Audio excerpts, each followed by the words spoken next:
प्रति व्यक्ति आय। ये बहुत सिंपल है।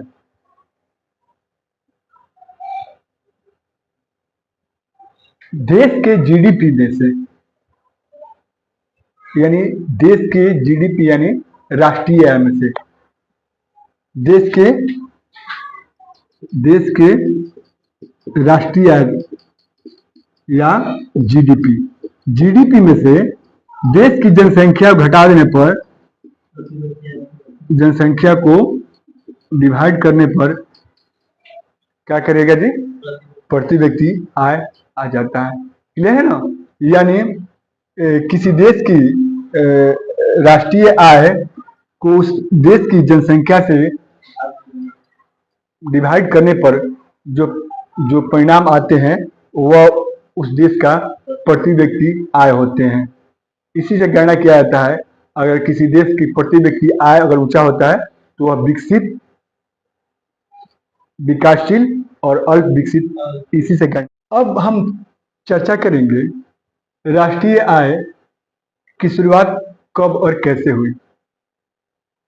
राष्ट्रीय आय, इसके जन्मदाता कौन थे?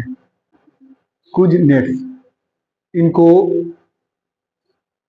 इसी राष्ट्रीय लेखांकन पर इनको नोबेल अवार्ड भी मिला है। ये एक अर्थशास्त्री थे। ठीक है ना? अब भारत में राष्ट्रीय आय की शुरुआत मैंने बताया कि दादा भाई नौरोजी द्वारा poverty and un British rule के पुस्तक से शुरुआत हुई और 1931-32 में वीके राव द्वारा जो सबमिट किया गया प्रति व्यक्ति आय, वहां तक हुई। अब जब भारत आजाद हो गया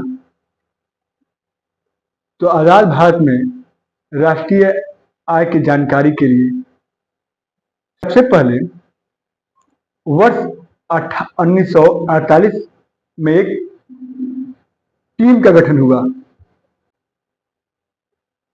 जिसको राष्ट्रीय आय गणना करने की जिम्मेवारी दी गई। इस टीम के अध्यक्ष थे प्रोफेसर पीसी महालबोनिस थे और इसके अन्य सदस्य में थे वीके राव भी थे। स्पष्ट? इन लोगों ने राष्ट्रीय आय पर एक व्यापक अध्ययन किया और अध्ययन करने के बाद से वर्ष 1951 में एक रिपोर्ट सबमिट किया जिसमें बताया कि वर्ष 1948-49 में भारत की राष्ट्रीय आय कुल 8,650 है, जबकि प्रति व्यक्ति आय 246 रुपया 9 पैसा है। और इन्होंने ही बताया कि एक राष्ट्रीय स्तर पर एक केंद्रीय ऑर्गेनाइजेशन होना चाहिए जो राष्ट्रीय आय की गणना करे। इन्हीं की रिपोर्ट के आधार पर वर्ष 1951 में सीएसओ का गठन हुआ जो प्रति साल राष्ट्रीय आय का लेखांकन करता रहा। जीडीपी की गणना मार्केट प्राइस पर किया जाने लगा है। वर्ष 2019 में एनएसएसओ जो राष्ट्रीय आय के डाटा का प्रकाशन करता है और सीएसओ जो राष्ट्रीय आय का गणना करता है, इस दोनों को मिलाकर के एनएसओ का गठन कर दिया गया जिसकी जवाबदेही डाटा को प्रकाशन करना है और राष्ट्रीय आय की गणना करना भी है। ठीक है ना? वर्ष 2015 से राष्ट्रीय आय की गणना सकल घरेलू उत्पाद फैक्टर कॉस्ट को छोड़कर, यानी फैक्टर कॉस्ट पर नहीं होती है। अब सकल घरेलू उत्पाद की गणना मार्केट प्राइस पर की जाने लगी है। तो ध्यान रखेंगे, वर्ष 2015 से राष्ट्रीय आय की गणना फैक्टर कॉस्ट की जगह पर मार्केट प्राइस पर किया जाने लगा है।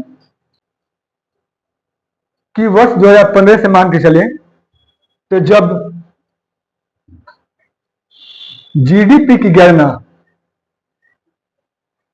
मार्केट प्राइस पे की जाती है तो उसे क्या बोला जाता है जी? राष्ट्रीय आय कहा जाता है। ये सरकार की गाइडलाइन है।